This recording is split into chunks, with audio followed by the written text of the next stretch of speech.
When you ask the average person who plays video games what the best horror franchises are, you most likely will hear either Resident Evil or Silent Hill. These two franchises have always stood tall among the gaming world, and for good reasons. But there is always one franchise that is overlooked, a franchise that I believe that fits that category better than almost any other game: Fatal Frame.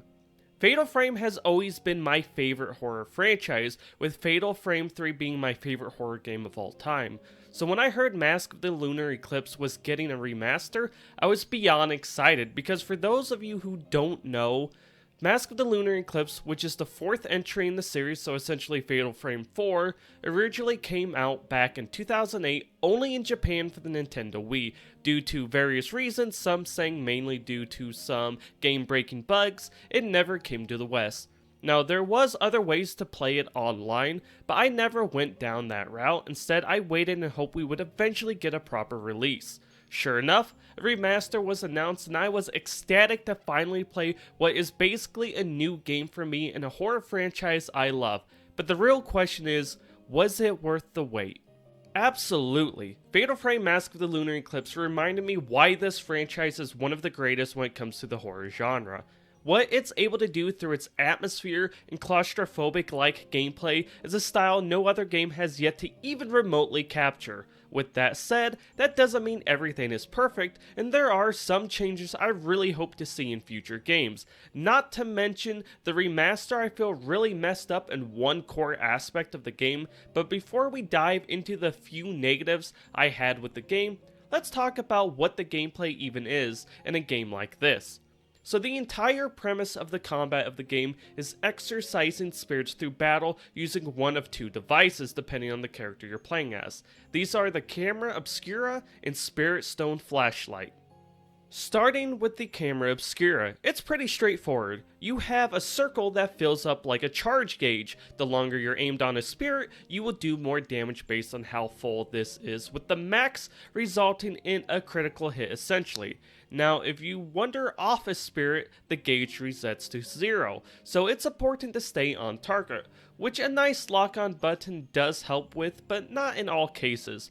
Along with your normal camera shots, you also have what is essentially a parry known as a Fatal Frame shot. This happens when you snap a picture of a spirit right before they land an attack. Now, this can be done regardless of how far your charge gauge is, so it could be a great tool against aggressive spirits that move around a lot. Not to mention, when you do land a Fatal Frame shot, you can then chain multiple full charge shots afterwards for bonus damage. Then to expand on this gameplay further, you have various lenses you can equip to the camera with special abilities that you could swap between during combat, like increasing the power of all your shots for a fixed amount of time. Now, using these abilities drain what is known as your spirit gauge in the bottom left corner of the screen. So make sure to use these abilities at the right times, since they only recharge when you're taking shots of enemies. Then to assist in following spirits during battle, since they can phase through objects, is the filament at the top of your screen. It flashes one of 3 different colors, and in the direction the spirit is in, or will be coming from. Now, during battles, you will have moments when the entire thing turns a flashing red. That means you need to keep moving, since the spirit could be coming from any direction. And if you feel you really can't avoid an attack by normal means, there is a dodge that works almost like a parry that allows you to avoid damage at the last second of an attack. But this isn't a default ability, and it's part of one of the many passive upgrades you can find for the Camera Obscura. Now, last but not least, there are various films you can acquire for the Camera Obscura that do higher damage but have various loading times that you can switch between on the fly.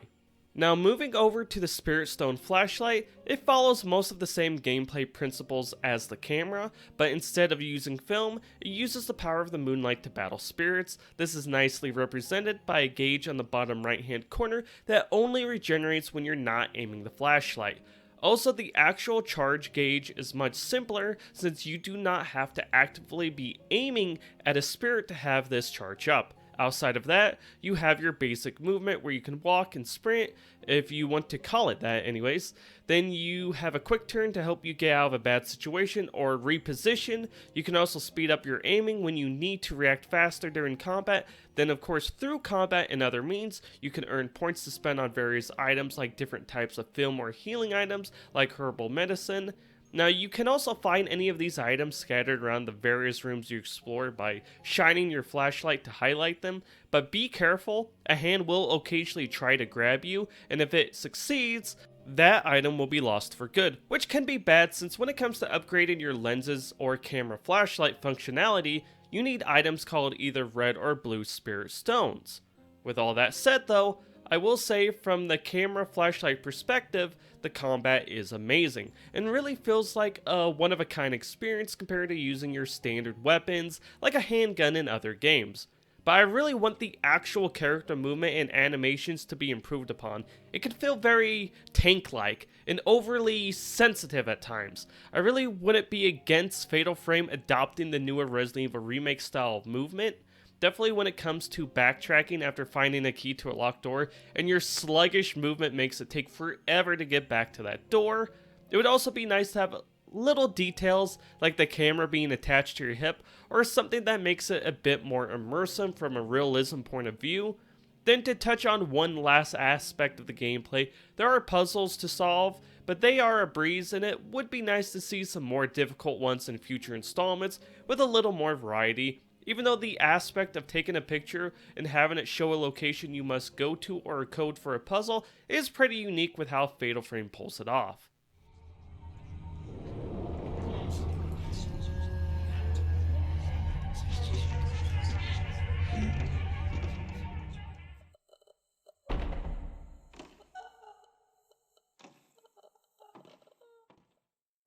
Atmosphere.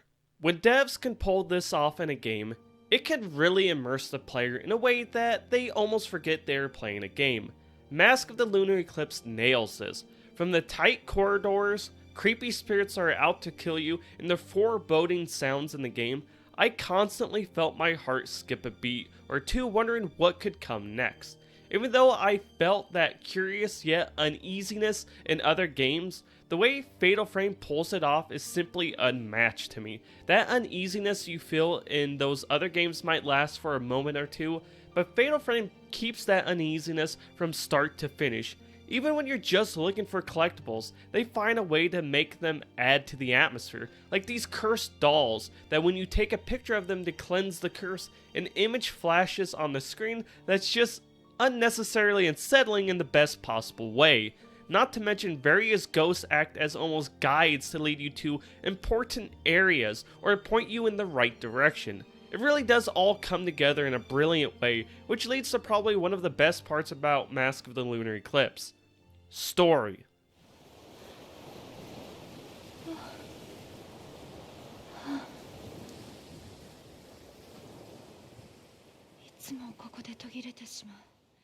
The story takes place on an island known as Rogetsu. After a ritual was performed, a seemingly unknown illness spread across the island and crushed the inhabitants. As a survivor of the incident when she was a child, the main character Ruka returns to not only discover her lost memories from back then, but unravel what also happened to her friends, family, and islanders.